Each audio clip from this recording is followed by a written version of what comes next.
views and opinions expressed in these videos are for those of the individuals involved and do not necessarily reflect the official position or views of Point 5 Creative Studios. Content presented is for informational and discussion purposes only.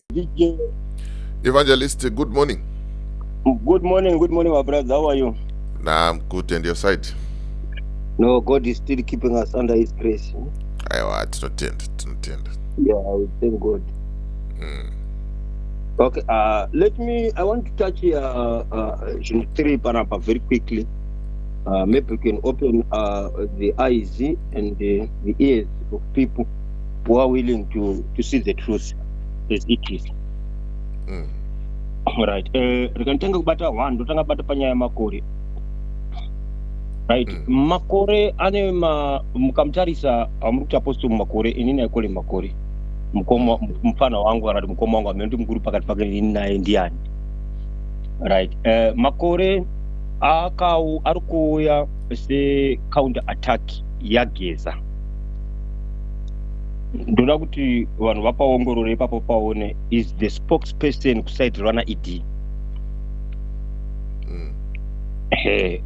Saka, and his agenda is to number one is to instill fear in Zimbabwean domain public and try to geza achitaura information. Ukasaka last post yake achitaura information ekuti ED vakatenga puti kudidi vana ED they are ready to crush anything. Ukatasira makore pese paanotaura anenge achitaura achibiga ED zvingaiti the greatest politician, no one can think up like him, no one can plan like him.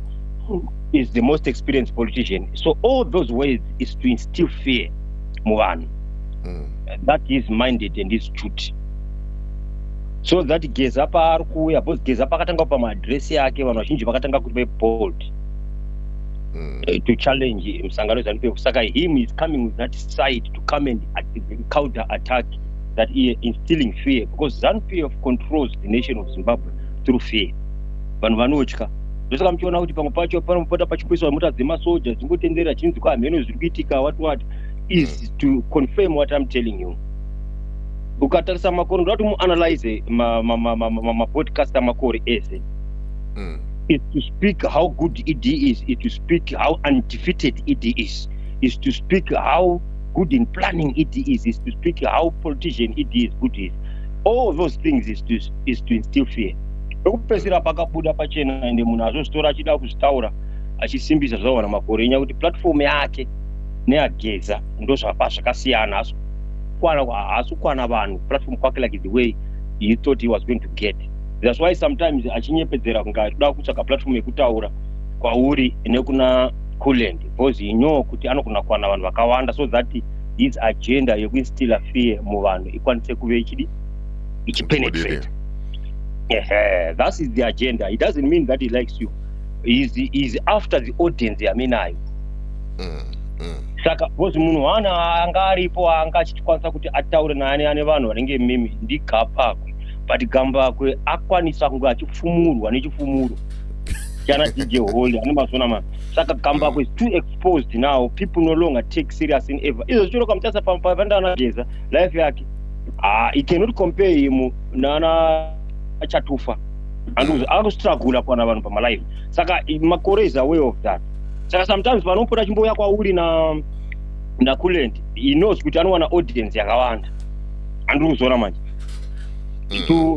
so that he can complete his agenda. His agenda number one is to challenge Geza, to counter attack wazvotaura na Geza. Number two is to instill fear muvanhu kuti vatu vanhu vasete bold, because people they were becoming bold now.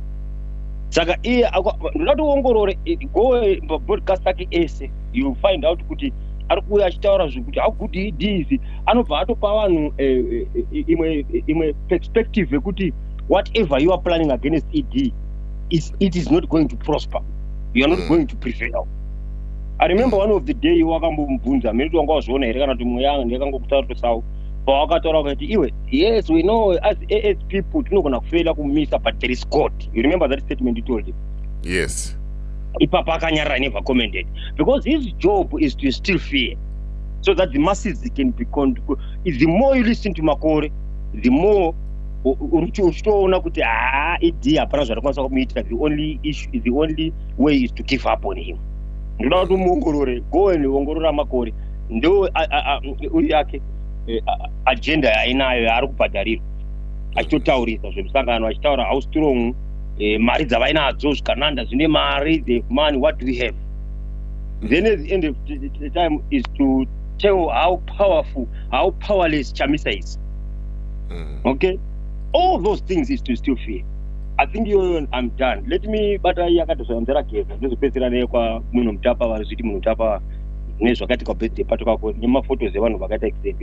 let me touch now panyaya ya Mnangagwa address yazo. Mnangagwa address yake zvakaita kuti 31 March ive ichinda chiluza power each and every day. The blame is on him and his group. Because those gentlemen from the word go, they never wanted to fight for the true liberation of the country. They wanted to fight to keep the other function part of ZANU-PF in power through Chiwenga. And Vainyepera vanhu vachiti we have invited everyone, everyone's hand is on desk about this thing. But check yesterday, he said we are inviting everyone. Who is this everyone now? They are inviting now. You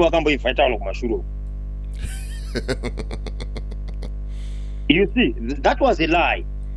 Yeah. Because he didn't want to invite people. They thought kuti vakauya vakasa propaganda vakatora zvavanotaura vanhu vachazara murodhi, then idio bhabviswa. Then vabva vazviona kuti vanhu vakazara murodhi idio akabviswa, they will lose control, like what I said to you. So they've changed the strategy. Adowazonama ndosaka vasina kutaura nevamwe vanhu vakatasana naChamisa vane vanhu kuti vanopinda mustreet vakataura, nokuti vane vamwe vanhu vanenge varipo kana nediaspora. They never invited anybody else, but they wanted to hoodwink people by lies. Kuti everyone is invited. Saka now they've hit a brick wall. There's a brick wall. Kune vamwe vanhu vamurasisa vakawanda who were saying we are part and parcel of you mdara, and they have now hit a brick wall because ED was the yanga counter attack my strategies out. Saka aita a brick wall now. Akuchiuya manje kuinvite vanhu. But kuinvite kwa ari kuita patebhuri yake manje.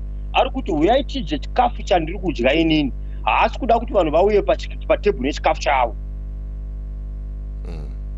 Saka it is going to be difficult to resurrect Geza's revolution, because havasi kuda kupa power kuvanhu. Vanhu vatsvage zvavari kuda, vanhu vasati zvavari kuda. Vari kuda kuuya nevanhu patebhuri pane chikafu chavo igudo guru. The other part of ZANU-PF, ivai mudye chikafu ichi, uyai mute fall behind, uyai mute support gudo guru, tipinze gudo guru paiwi, tipinze idine kana vake. Which is not the Zimbabweans are fighting for. Because people, they are vazhinji vanokangama 2017. Saka the way forward ndeipi, Geza ngavambomira zvokuda kudefenda ZANU-PF nesystem. Ngavaite zvokuti nyika yedu iitike even a true liberation. We get rid of ZANU-PF totally. Then tona pinpoint vamwe vanhu vashoma varipo nevamwe vakasviba, because ZANU-PF vatakataura nemusiya ndakataura newe hakuna akachena, but kune vari nani mabeta devils. You understand? Whom you can be pick point. Vanogona kungonongwa one vota blend nevamwe vanhu vanenge vakati chenei. Handisi kuti vakachena, mbobva zvinhu ndakachena ndimwari, but vane focus vasinogara vasvibiswa nemusangano weZANU-PF, so that we can build this nation. They must forget about keeping ZANU-PF ichirana. They must fight for the true liberation of our country, true liberation of the people. They must not come with their food on the table. They must come with pa table pasina nechikafu. Munhu wese ave nechikafu chainacho, tosanganisa zvikafu zviya todya tese. Kunozokanya urangana. That's how they can make sure to get rid of it. As long as vachita inonzi divide and rule yavari kuita inonetsa. Hello. Right. So this is another party. Then another party ndakubata panye munhu mutapa. All right. Ndoda kubatira panye munhu mutapa. Andinoona kuti ED akaenda kunozvigadza munhu mutapa kuzvishavanoko. Hello. Neropa. Right. Akaenda kunozvigadza munhu mutapa kuzvishavani. Ndoda kuti ubate zvinhu tu pachivanhu DJ Holly. mumwe munhu anogona kuzvarwa ane mweya woun'anga, ubata zvandinotaura, is born with it, but vamwe vanhu vanogona kuhurombera. Right. Same munhu wekuti kingship unogona kurombera ukingship, zviri kubatika zvandinotaura, asiri part of it akakutohurombera, but marombero anohuita manje panodeuka ropa revanhu. Ndosaka uchiona kuti pavakaenda kuzvishavane there was blood, either before vagadzwawo munhu mutapa or after. Whoever ari kuteera ED vachimuda vakaisa masikafu avo kuti takazoona kungusira sikafu pamota, vanhu vakafira mumota yeye. It's a sacrifice, nemamwe masacrifice atisingaudzwi anoitika mukati mefamily dzavo. Ende munhu akanomugadza kurombera hwacho ndiani? ED akaenda kunonzi kuSwaziland. There is already a king kudhara. That was the purpose of him. Number one, kunodzidzisa mamwe mastrategy kuti how can he build this monarchy achada kubuilda munhu mutapa. Number two, kunohugadzwa nokuti akaita hwokurombera boys haasiye munhu mutapa. Zviri kubatika zvandinotaura. That's why you see there was that shed of blood vanhu vakafa vaya vane mota dzakafa. Masacrifice yaya nemamwe asingafa kazikamwa nevanhu akatoitika kupricket farm kwake, because remember before vasaita vaenda kushavana pakaita pricket farm kwavakaita, and that thing hachina kugara chani value pa public domain what really happened there. And then Gezaka he revealed some information kuti who was kuseri ya Mnangagwa before angari mukumbi. I don't know mukumbi munhu I think vakafanana nana musondozi wekumasovo vanenge vakabata mbiya yemuprofita vachidudzira sora muprofita, munhu anenge ari part and parcel of ng'anga, munhu anenge ari spiritual zveng'anga. Saka uchaona kuti this is the marriage yaED na Auxilia iri based on those things, because this plan of munhu mutapa yanga iripo. It was the plan, because you cannot rule forever Zimbabwe uchita president in my election, but you can rule forever when you become yourself a king. And the king pacho vanhu vanogona nezvinhu zviviri, vanogona kurombera zvinoita ng'anga kana kurombera kuti king. This is what he wants to do, but he needs to split the blood. And Neropa richatodeuka kusvika pa2030 vanhu vachafa vakawanda, vamwe vemufamily make, so that azvisimbise pauking hwacho, so that akwanise kuve nemweya inenge isina kuchena inenge iri pamusoro pake. Then number 2 point yaari kuda kuti king ED is part and parcel inongonzi one world order NWO. Apa ndikataura neshona tinhu zvenge nechirungu, tikataura nechirungu unogona kuvharwa platform yako, because information andinoda kurevhera kwavari vanhu those who own YouTube social media assets, they don't want this information kuti bude, because agenda yaoda kuronga. Agenda yavo iri kuomsi vakatagira 2030 inonzi one world order. Anditika vachabvisa mapresident ese vova maceremony avo, vamwe vacho vachave makings. Andiri kuzoona manje Southern African countries, ndikukuudza zvinhu handisi kubatira zve zvakazara rega nikupa bits and pieces, you understand where it is going ne2030 yake. Southern Africa ichange ichine munhu anenge achitonga ipapo, sizvo vari kuita zvekuti chairman, handozviona zviya zvekutaura zvezvo. Then there will be king anenge aripo chairman, mapresident achachabviswa. Then there is a guy anenge achinzi the beast anenge achitonga ari pa UNA. Mastructures akasetwa kuUnited Nations. Urubata zvandinoedza kutaura world order, right? Then pane chaita ma10 nations achabatsirana na beast kutonga the world for 7 years before Jesus atadzoka. Zvinhu zvautora zvitori pachena zvinotozikanwa navanhu vakawanda zvandinotaura nevanhu vashoma, but zviri spiritual, right? But these things is agenda ndo yavari kuronga pa one world order. Ma-super powers they are behind it. Ndosaka uchiona kuti every munhu anoita dictatorship they are not challenging it, and zvavanoda kuti vaintroduce that issue inyaya yekuti panofanirwa kutanga paita chaos. They create chaos na left, voita na right vari kusolva maproblems avacreata. Muafrica vachamake sure kuti pachave nenzara nokushaya nezvirwere, right? Kuna Europe uko mahospitals ava akasimba, saka they will create chaos yehondo nema-climate change. Andozvona mahondo avari kutanga kuti Israel visa chakati zvese vachisapota vachidi zvezvezvo vanotozivana. Usafunga kuti Russia neAmerica dzinovengana. Vanhu vari kutambwa game ravasingazivi. Kune anonzi ma-Nephilim generation ari in control achibatsirwa nema-kings nema-queens, and ma-king acho ariko ari kutonga ari ku-United Kingdom. Vana Prince Charles vaya ndo vanenge vachizotonga in that families, mama families acho akawanda, vamwe vari kuGermany, vamwe vacho mapriesta kuna Roman Catholic. zvandikutaura nemasuperpowers akaita sana America vese aya mazidziya vakasiyana zviripo nemachana vanenge vari vazukuru. Saka this is how they will rule this one world order. Ndiyo yavari kuronga agenda yavo i2030. Andozona man. Saka uchaona kuti even Zimbabwe vachaidistributa kuita tumabranch and before that issue. Then ava pane like a code, but munhu anenge achitonga anenge achinzi beast anenge ari United Nations. Then United Nations ichidzika kusadiki kunenge nesadiki ukatarisa kune navamwe kune mauya akasiyana kune America, kune North America, kune Southern America, kune Asia, kune Pacific, kune chakati muAfrica muno I don't know amena. Then Africa hombe yacho EOAU urikubata kuti ma-structures vakatoseta kudhara DJ Holi vakaseta kudhara ma-structures vakapedza kudhara changomira basi kuve nevanhu vari muma-structures vavo, then they do away with nema-president. And how are they going to do away? Pakachita chaos imwe yenzara muAfrica nezvirwere kuna Europe kuchitika hondo, then the beast achauya like a peacekeeper anenge ane power kucontroller this, so everyone will bow down to him.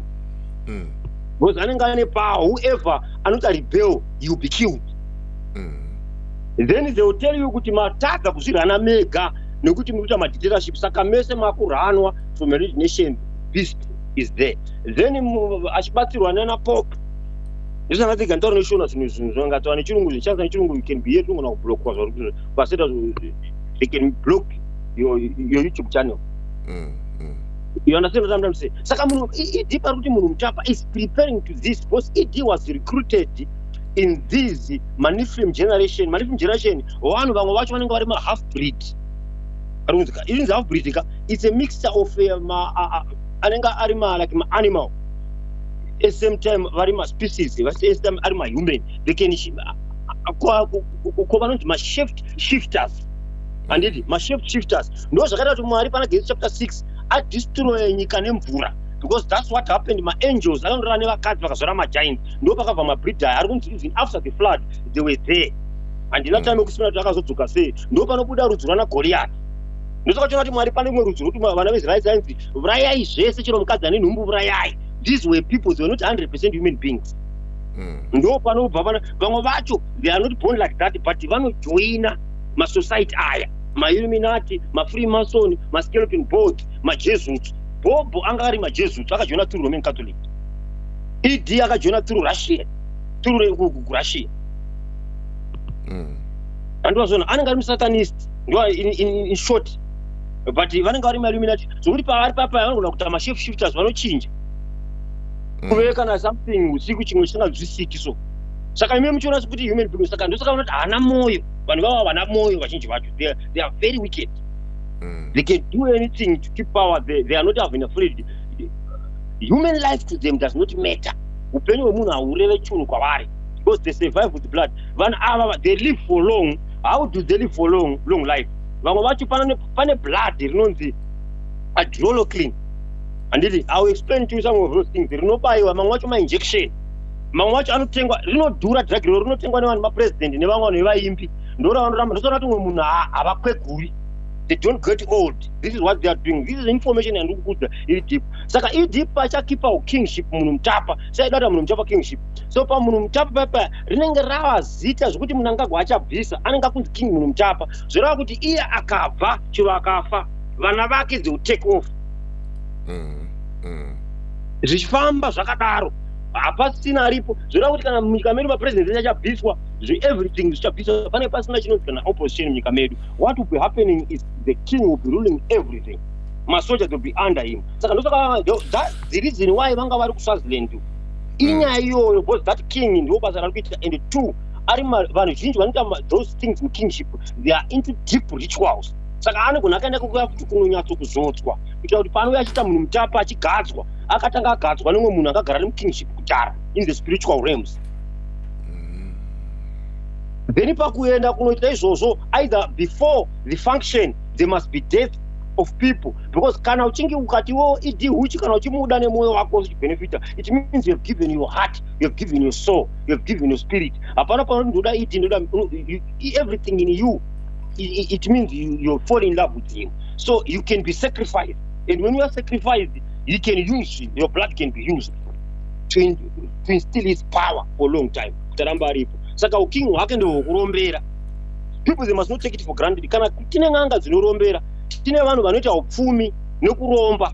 Kune vanhu vanoita mari dzekuromba ticheholi, vane mabhazi ekurombera, vane zvinhu zvakawanda zvokurombera, zvisiri zvakazvagwa nazvo naMwari. It means even for king, we can have such people like that. So this is the point here. Kuti munhu kutapa agenda yake nepaviri. One, aroda kuve control of Zimbabwe forever. Number two, he wants to prepare for the one world order, and anitori neblessing. Ndosaka chiona kuti angari kupi. Ndoda kuti utarise pattern yaID paakabva pachiva zvigadza kuti amanhu mutapa nesvera zura. Akabva nekuItaly. Ndoda kuzoongorora izvozvo. He was in Italy, he was in China. MaChina vanoona matanonzi madragons. Madragons, they are in spiritual mentality, are so strong in the spiritual realms. Varipo. Those I'm saying, tichi-expose spiritualism of some people. These things that one involves is the whole world thing. No control. Saka kaenda na China kana na Pop, he needs to see those people because ndio vanhu vanokadza, vanozota, vanopa ma blessing to those things. So that he can have the power of that kingship. It doesn't mean you have got to be born a king. Vamwe vacho vanohurombera. Ukazoverenga zvakanaka, ndoda kuti uzongorore. Do you know kuti most of the chiefs that we have ari kunzi machiefs izvezvi? Ukaongorora mamwe ari kunzi angasiri machief, vanhu vakagadzwa nevarungu because vaishandisika nevarungu. They were not born chiefs, but machiefs chacho mamwe vakauraiwa, vanga vari the rightful chiefs. They killed them, and those who were sell out to the whites vachiprotecta zvinhu zvevarungu ndo vazhinji vari kunzi machief. So how do they do it? Vanotora rinonzi shavi, vanotora varisa pamusoro pavo, remhuri iyaiya vorirombera kuti rive pamusoro pavo. It's like kurimanipulata. In the sense you can manipulate that as long as you are willing to go to go all the miles the devil wants you to go. He can agree on that. You can become a king, not because you are born to be a king, but because wakata zvokurombera. And vanhu vakadaro, they are very wicked, more than those who are born a king. A person who's born a chief is different from a person wakaita zvokurombera. Vaya vanonzota mwoyo wakanaka, vanotonga zvakanaka because he was born for that. Saka this is the bigger picture kuti Zimbabwe yakwanisa kuona tichifighta tichidari pada kunamatwa, and it is very ready to defend whatever he wants to do with everything he has. Can be propaganda, can be lies, can even put. Very ready, Baba. But nobody looks to buy this because we used to say, I cannot divorce some information to you. This is what will happen. They will fight between the two of them, the giants. And the Vacha fighter, Isusu will be there to pick the Mafuf. They'll kill each other. I'm telling you, mark this. They'll kill each other. And it's not far away from here. Just 2028. They'll kill each other. And this is how my tragedy America. Pane three group are masoja. Pane side rokwaiti, pane side rokwachiwenga, pane side rimwe riri for restaurant. So you see, kune three, kune side rokwaiti, kune side rokwachiwenga, kune side rimwe remasoja rinotora rikuda kuti zvinhu zviite zvakanaka, they are sick and tired. Kozvita rimwe rikuda rana geza vamurasisa, saka kwane four maside. Saka there will be something very big, and God, you shall see how you're going to expose them. Maraka chenjera stere.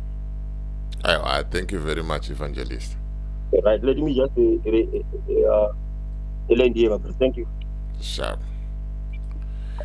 Right, mazvinzwira mega information iribuda kuna Evangelist, information yakakosha, information ine musoro, zvakwauri kufuga kana kuwarira. Itai zvamunoita, but zivai zvinhu zvacho zvamunoita sei zvamunenge muchiita izvozvo. As for me, DJ Oli and the rest of the crew behind the scenes, it's bye for now. Let's meet in the next video.